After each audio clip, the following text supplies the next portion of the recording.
I know from the last time we spoke, I know you was really looking forward to Cedric's PFL debut. Like that was crazy. The whole build up, especially for people like I was on the cast, I was around him like the whole week, the ceremony weigh-ins, the normal weigh-ins, like the weight cuts, everything. I was like around him, and like the build up, I was watching his things on YouTube. We were sharing the same like training room as well, like the warm up room before the fight. So I was seeing him almost walking out to his fight. And the whole build up to that, and then his walkout was probably the best walkout I've ever seen live. It was mental. I was like so gassed for it. Like, he walked straight past me, and they went in and he knocked him out. I missed it. I filmed the walkout, and I went down. It was just like and the second I looked up, the guy was just like falling on the floor, and that's what I saw, and everyone went mental. It was like, oh, he's a legend, and he manifested that from like day one.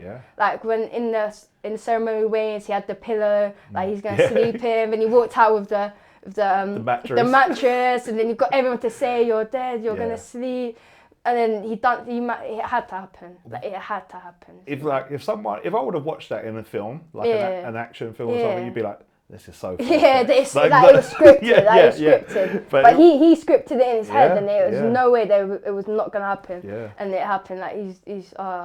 What was the atmosphere like? Because that looked like a special atmosphere, like in the arena. Yeah, the arena, the whole arena was there for him. Yeah. Literally, the whole arena was there for him. Like even I was there. Even I was fighting. I thought I was there for him. By that point, like he took over the whole arena. Like everyone loved him. So, best walker I've ever seen live. It was mental. This sounds like a silly question now because you probably just answered it. But what was your highlight of the night as just watching? Mbappe. Mbappe. Like, literally, I had 2 goals that night. It was to win my fight, obviously, and Mbappe. Me and Barry were just like Mbappe.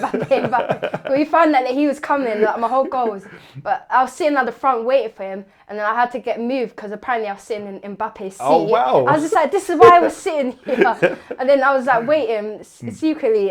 Don't tell Sim this. You're probably going to tag him. Sim was fighting, like he was walking out when Mbappe was walking out. And I was just like... Where'd you go? Me and Shane was just like, Mbappe, Sim. Was like, Mbappe. Oh, I have to go watch Sim. But I still got a snuff of Mbappe, but he had strictly like no photos.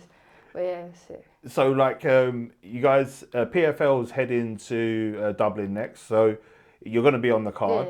Obviously, I know you won't be able to say it, but is there any mention of opponents yet? Not really. I think they have a couple of opponents in mind, but something should be finalised this weekend. So. Have you ever fought in Ireland before? Yes. Fun fact about me fighting in Dublin in December.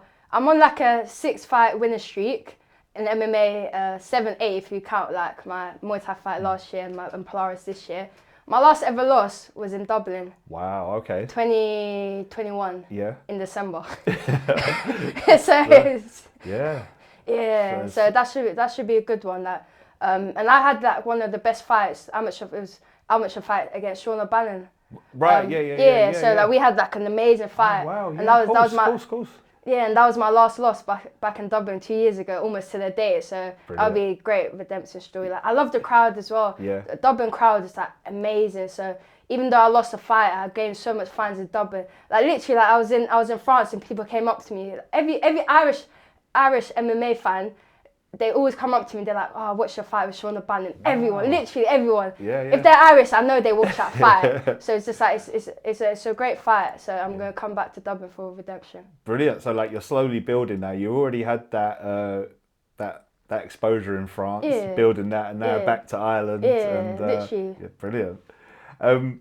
Before you headed off to Paris, I saw that you was down at London Fashion Week. How did that come about, and how was that experience? It was literally amazing. Shout Catchweight PR. They hooked me up. They literally a few weeks ago. They got a couple of tickets. They work partnership with people that's that's dressing them for London Fashion Week, and they're like they invited me, and then I literally just said yes, because like London Fashion Week is like it's iconic, like everyone knows it, and it's like one of a great thing to experience as well for me personally. So I just took that on board. I was like 100% I want to go, and I loved the whole experience. There's so many like posh people. Everyone there was like everyone was there just to take photos of themselves. Not even the Fashion Week. They were there like the whole runway show only lasted for like 15 minutes max.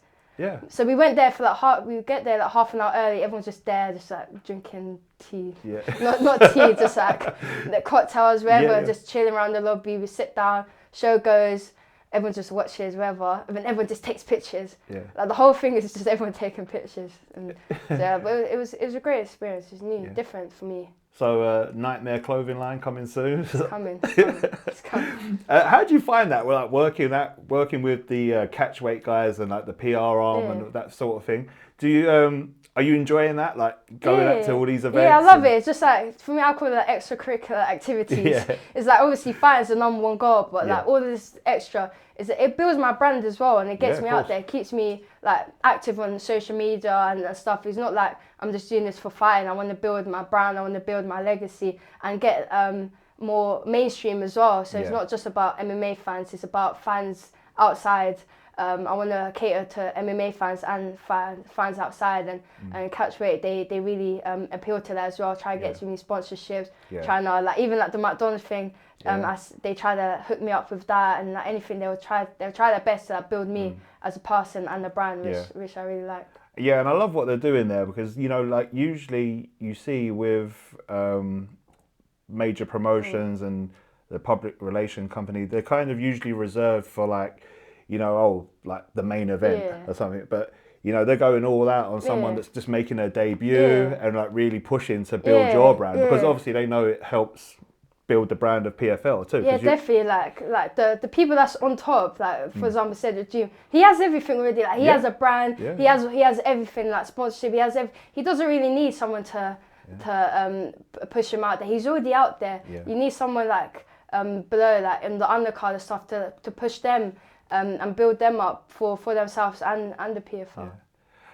One thing I wanted to ask about, I see some newer additions to the team now, or like official additions to the team. So your former Team Underground teammate Federica is now GB top team. So what's it like having her on the mat? She's crazy. She literally she brings her, because we were like friends for like a couple of years, even before Team Underground. So we're friends outside anyway. So bringing her there, it's just like obviously when we train seriously. But like outside around the gym, it's like it's a laugh. It's like I really, it's like it brings the energy up. Like it's never a quiet moment. Like anytime you're sitting down, she comes in bursts with like energy, and you have to try to match the energy. And then she literally just she livens up the whole gym. Like she's only been here for like 3 weeks, so like a month or so, and she's literally like one of the staple mates of the team. She's like she's always there. She didn't train this morning. Like it was like it's so quiet. It was so quiet. You can notice. Literally. Another addition to the team, GB top team. I know he's been back and forth up there anyway, but it's more like in an official capacity now. Daniel Sam's working with you guys with the striking. Have you had a chance to work with Daniel, and like how's that so going? Like I think it was like a week off my fight, a week before my fight, my last sparring. He took me on pads. And then he tried to kill me. He literally, he puts us through the paces. He's there like on a Tuesday morning as well, and oversees that sparring. It's good to have some of that knowledge to try to help us with our striking game as well. Because GB top team, obviously we have that Brad. He's like a phenomenal wrestler, so like he's great at wrestling base. And then Ash, he's like great jiu-jitsu. So now we have Daniel Sam, great striking as well. So like he tries to compete, and all the like puzzles fit together now, having him part of the team, and he just puts the pace in that. You teach the classes on the Wednesday, and he just literally just kills everyone. Every time I talk to people, there's always a similar trend to working with Daniel. It's just like, he killed me. Literally, he tries to, but that's what you need, literally.